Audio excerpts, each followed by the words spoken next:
कभी ऐसा हुआ है कि तुम किसी एक बात को बार बार सोचते रहते हो, इतना कि दिमाग थक जाता है लेकिन जवाब फिर भी नहीं मिलता।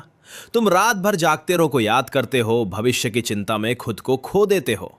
अगर हाँ, तो ये संदेश तुम्हारे लिए है। भगवान श्री कृष्ण कहते हैं, मन ही मनुष्य का सबसे बड़ा मित्र है और सबसे बड़ा शत्रु भी। जब मन शांत होता है तो जीवन आसान लगता है, लेकिन जब मन भटक जाता है तो हर छोटी समस्या भी बड़ी लगने लगती है।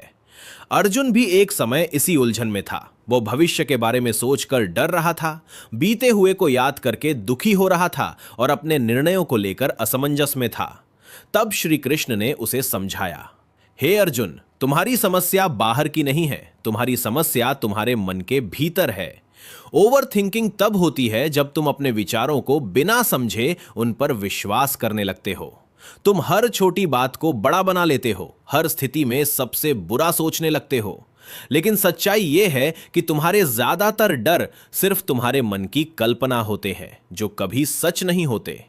कृष्ण कहते हैं, जिसने अपने मन को जीत लिया उसने संसार को जीत लिया।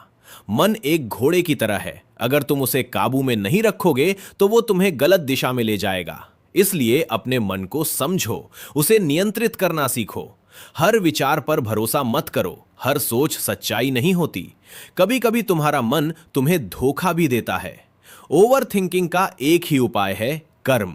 कृष्ण कहते हैं, कर्म करो, फल की चिंता मत करो। जब तुम काम में लग जाते हो तो तुम्हारा मन खुद शांत होने लगता है। खाली बैठने से सिर्फ नकारात्मक विचार आते हैं, इसलिए खुद को व्यस्त रखो, कुछ नया सीखो, अपने लक्ष्य की ओर बढ़ो और सबसे जरूरी बात, जो तुम्हारे नियंत्रण में नहीं है उसे छोड़ दो। हर चीज को नियंत्रित करने की कोशिश ही तुम्हारी बेचैनी का कारण है। कभी कभी छोड़ देना ही सबसे बड़ी ताकत होती है। हे अर्जुन, तुम्हारा मन तुम्हें डराएगा, तुम्हें कमजोर बनाएगा, लेकिन याद रखो, तुम मन नहीं हो, तुम उसके मालिक हो। जब तुम अपने विचारों से ऊपर उठ जाओगे तभी तुम्हें सच्ची शांति मिलेगी। इसलिए चिंता छोड़ो, वर्तमान में जीना सीखो और अपने कर्म पर ध्यान दो, क्योंकि शांत मन ही